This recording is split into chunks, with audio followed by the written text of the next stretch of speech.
తిరుమల పవిత్రతను దెబ్బతీసేలా జగన్ చేయించిన భారీ కుట్రను పోలీసులు ఛేదించారు. ఈ నెల 4వ తేదీన తిరుమలలో మద్యం సీసాలు దొరికాయంటూ సోషల్ మీడియాలో జరిగిన ప్రచారం వైసీపీ నాయకులు, సాక్షి విలేకరులు కలిసి ముందస్తు ప్రణాళికతో సృష్టించిన తప్పుడు వార్త అని పోలీసుల దర్యాప్తులో తేలింది. తాడేపల్లి ఆదేశాల ప్రకారం టీటీడీ మాజీ చైర్మన్ భూమన కరుణాకర్ రెడ్డి అనుచరుడు ఆళ్లపాక కోటి తిరుపతి నుంచి ఖాళీ మద్యం సీసాలను తిరుమలకు తరలించి కౌస్తంభం అతిథి గృహం సమీపంలో పడేశాడు. అనంతరం వైసీపీ సోషల్ మీడియా కార్యకర్త నవీన్, సాక్షి ఫోటోగ్రాఫర్లు కలిసి వాటిని వీడియోలు తీసి వైరల్ చేశారు. తిరుమలలో మద్యం బాటిళ్లు, పోలీస్ అతిథి గృహం సమీపంలోనే పదుల సంఖ్యలో మద్యం సీసాలు, నిద్రపోతున్న నిఘా, అలిపిరి టోల్గేట్ ద్వారా నిత్యం తిరుమలకు మద్యం అంటూ విస్తృతంగా వైసీపీ సోషల్ మీడియా ప్రచారం చేసింది. ఈ ఘటనపై విచారణ చేపట్టిన పోలీసులు ఆళ్లపాక కోటి, సాక్షి ఫోటోగ్రాఫర్ మోహన్ కృష్ణను అరెస్టు చేశారు. వారికి బెయిల్ మంజూరైంది. పరారీలో ఉన్న మరో నిందితుడు నవీన్ కోసం ప్రత్యేక బృందాలు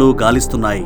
ఆళ్లపాక కోటి టీటీడీ మాజీ చైర్మన్ జగన్ బాబాయి భూమన కరుణాకర్ రెడ్డికి ప్రధాన అనుచరుడు, అత్యంత నమ్మకస్తుడు కూడా. జగన్ ఇదంతా చేయించడానికి ఓ ప్రధాన కారణం ఉంది. జగన్ 5 ఏళ్ల హయాంలో హిందువుల మనోభావాలు దెబ్బతినేలా తిరుమల శ్రీవారి లడ్డూ ప్రసాదంలో జంతు కొవ్వు, పామాయిల్ కలిపిన కల్తీ నెయ్యిని వాడించాడు. గోవింద రాజస్వామి ఆలయ గోపురం బంగారు తాపడం చేసే పనుల్లో 69 కోట్ల విలువైన బంగారాన్ని కొట్టేశారు. గోపురంపై ఉండే అత్యంత పురాతనమైన 32 విగ్రహాలు కనిపించడం లేదు. శాలువాల కుంభకోణం, ఇష్టారాజ్యంగా శ్రీవాణి టిక్కెట్ల అమ్మకం, వాటికి లెక్కలు లేకపోవడం, శ్రీవారి సొమ్మును లెక్కించే పరకామణిలో డబ్బులు దొంగతనం చేయించడం లాంటివి ఎన్నో జరిగాయి. అధికారం పోయిన తర్వాత తాను చేసినవన్నీ బయటపడుతుండటంతో హిందువుల ఓట్లు దూరమవుతాయనే ఉద్దేశంతో జగన్ టీటీడీపై దుష్ప్రచారం చేయిస్తున్నారు. విజయవాడ దుర్గగుడికి కరెంట్ కట్ చేయించడం, మద్యం సీసాలు తిరుమలకు తరలించడం, బ్రాహ్మణ కార్పొరేషన్ కు మటన్ షాపు పెట్టుకుంటామంటూ దరఖాస్తులు చేయించడం, తిరుమల లడ్డూ ప్రసాదం బాగోలేదంటూ